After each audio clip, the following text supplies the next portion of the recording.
Hello everyone, আসসালামু আলাইকুম। আমার মতো কে কে আছেন যে ঘুরতে গেলে একটু না একটু কিছু তো খেতে হবেই।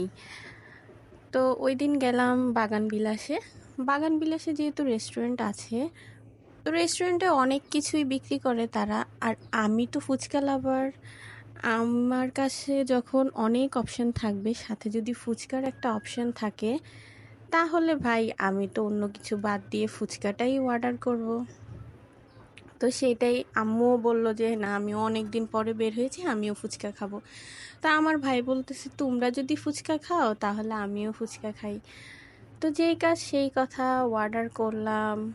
কিন্তু অর্ডার করার পরে কি হলো সেটা আপনাদেরকে বলছি।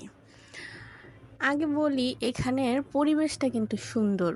আপনি এই যে এত গরমের মধ্যেও যে কোনো পাখা নাই, হ্যাঁ আমরা যে বসছি কোনো পাখা নাই এখানে, তারপরেও কিন্তু আমাদের এক ফোঁটাও বিরক্ত লাগছে না যে গরমে অস্বস্তি হয়ে যাচ্ছে এমন টাইপ। কেন?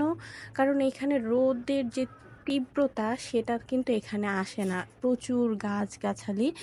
তো এখানে একটা শীতল একটা ঠান্ডা হাওয়া সব সময় থাকে। আর যেহেতু এটা নদীর পাড়ে, ওই একটা ঠান্ডা বাতাস তো আছে।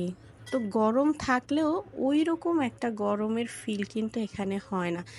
আর পরিবেশটা তো অনেক সুন্দর। তো পরিবেশটার কারণে দেখা গেছে যে আপনি যেটাই খাবেন অনেক ভালো লাগবে।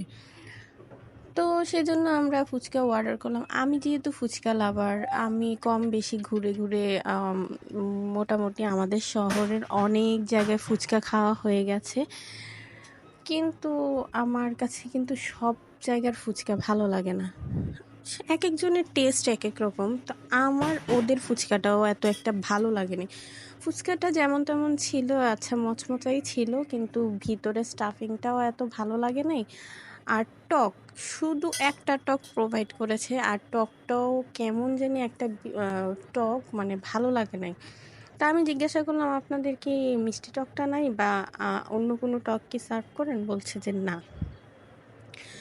আসলে আমার কাছে ফুচকাটা ভালো লাগেনি। ফুচকা মুখে দেওয়ার পরে মনে হলো যে বাহিরে কোথাও গিয়ে একটু খাওয়া দাওয়া করলে ভালো হতো।